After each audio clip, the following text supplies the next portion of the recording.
வணக்கம் நண்பர்களே, இன்னைக்கு நம்ம பார்க்கக்கூடிய வண்டி என்னென்னு பார்த்தீங்கன்னா போர்ஸ் குருசருங்க. வாங்க வீடியோக்குள்ளே போகலாம். இந்த வண்டி யார் கொண்டாந்துருக்காங்கன்னா சாத்தூர், கோவில்பட்டி சாத்தூர், அங்கேருந்து கணேசங்கிறவங்க தான் இந்த வண்டி கொண்டாந்துருக்காங்க.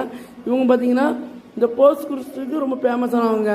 இவங்க வந்து 2008 2 ஓனர் கண்டிஷனில் இருக்கிற ஒரு அருமையான வெஹிக்கிள் தான் கொண்டாந்துருக்காங்க. இந்த வண்டி பார்த்தீங்கன்னா எஃப்சி 5 வருஷம் இருக்குங்க. இன்சூரன்ஸு கரண்டாக இருக்குங்க. இப்போ தான் எடுத்துருக்காங்க எஃப்சியெல்லாம். வண்டி நல்ல கண்டிஷன் இருக்குது. ஒரு 10 பேர் 14 பேர் வரை கம்ஃபர்டபுளாக போகலாங்க இந்த வண்டியில். இது பார்த்தீங்கன்னா கம்பெனி சைடு வந்து அதிகமாக வந்து யூஸ் பண்ணியிருக்காங்க. வண்டி நல்ல கண்டிஷன் இருக்குது. டயர் பாயிண்ட்லாம் நாலுமே ஒரு 60-20% ஆவரேஜாக இருக்குங்க. அது பார்த்தா வந்து வண்டியில் எந்த ஒரு கிராச்சஸ் வரைக்கும் எதுவுமே பார்க்க முடியாது. பாடிலாம் நல்ல கண்டிஷனில் இருக்குங்க. இந்த வண்டிக்கு கஸ்டமர் ஸ்கோர் பண்ணுற ப்ரைஸ் பார்த்தீங்கன்னா 4 லட்சம் ரூபா ஸ்கோர் பண்ணுறாங்க. ஆனால் அதுவுமே பிக்சடு ப்ரைஸ் கிடையாதுங்க. நேரில் வந்தீங்கன்னா கண்டிப்பாக குறைச்சிடலாம். வண்டி பார்க்கக்கூடிய இடம் கோவில்பட்டி சாத்தூர். அவங்க நம்பர் வந்து ஸ்க்ரீனில் கொடுத்துருங்க, நோட் பண்ணிவிடுங்க.